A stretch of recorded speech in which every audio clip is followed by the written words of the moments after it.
हरतालिका तीज व्रत कथा। एक कथा के अनुसार माँ पार्वती ने अपने पूर्व जन्म में भगवान शंकर को पति रूप में प्राप्त करने के लिए हिमालय पर गंगा के तट पर अपनी बाल्यावस्था में अधोमुखी होकर घोर तप किया।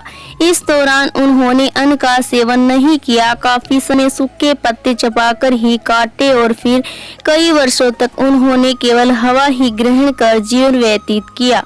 माता पार्वती की यह स्थिति देखकर उनके पिता अत्यंत दुखी थे।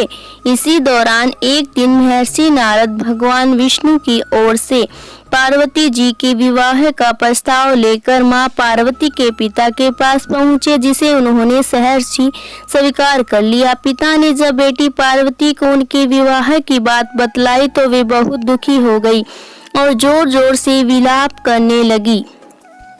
फिर एक सखी के पूछने पर माता ने उसे बताया कि वे यह कठोर व्रत भगवान शिव को पति रूप में प्राप्त करने के लिए कर रही है, जबकि उनके पिता उनका विवाह श्री विष्णु से कराना चाहते हैं।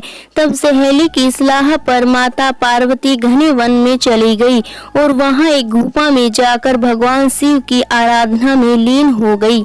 माँ पार्वती के इस तपस्विनी रूप को नवरात्रि के दौरान माता शैलपुत्री के नाम से पूजा जाता है। भाद्रपद शुक्ल तृतीया तिथि के हस्त नक्षत्र से माता पार्वती ने रेत से शिवलिंग का निर्माण किया और भोलेनाथ की स्तुति में लीन होकर रात्रि जागरण किया।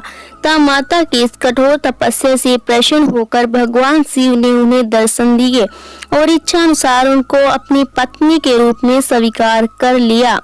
कहानी पसंद आई तो वीडियो को लाइक और शेयर करें और हमारे चैनल को सब्सक्राइब करना ना भूलें। धन्यवाद।